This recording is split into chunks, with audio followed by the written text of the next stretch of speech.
Now one of the most important chapters: how to correctly wipe floors, ceilings and walls in a clean room.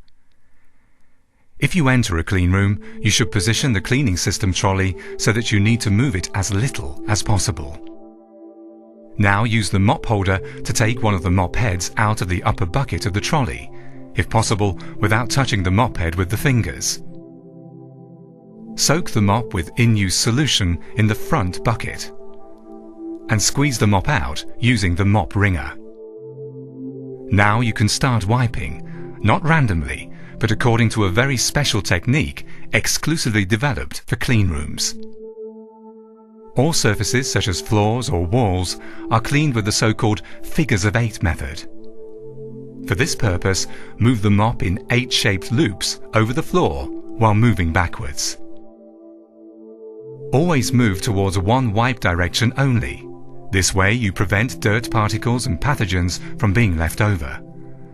The correct wipe direction is highlighted by an arrow on the mop cover. Wipe slowly and hold the mop at a 45-degree angle. This way you achieve the best results and take good care of your back. How not to wipe can be seen here. Wiping gaps appear due to the inexactly performed figures of 8. Rapid wiping action can disturb the air, which causes unwanted movement of microorganisms and particles, so please take your time. Start wiping solid barriers, such as machines, and wipe around them. Continue with floor edges. Wipe in a line along the wall up to the most distant site of the room. And from there, start wiping the floor surfaces, moving backwards and in a figure of 8 shape. Here you can see the wiping principle, taking an approximately 10 square meter room as an example. Start wiping along the edges, then continue with the interior. Rooms that are larger than 10 square meters should be divided into more than one working area. Here you also start with the edges, but only wipe an approximately 10 square meter large area. Then change the mop head and wipe the rest of the room. You've just heard it. The mop head needs to be changed after approximately 10 square meters.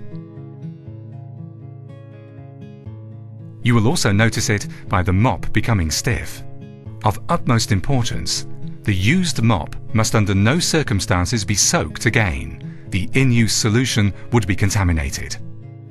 The used mop is laid in the lower container and removed from the fastener, without touching it with the hands.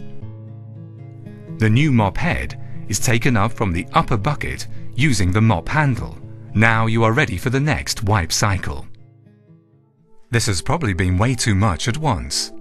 Here are the most important steps in a short summary. Soak the mop with the fresh mop head with in-use solution in the front bucket and thoroughly squeeze it out using the mop wringer.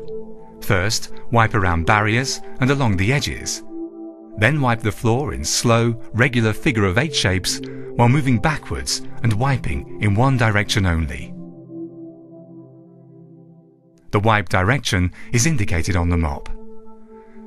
Place the used mop head in the lower bucket in order to change the mop head, and then take a new mop head from the upper bucket.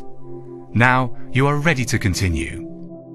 Wiping the ceilings and walls, which are disinfected if necessary, is very similar to wiping floors.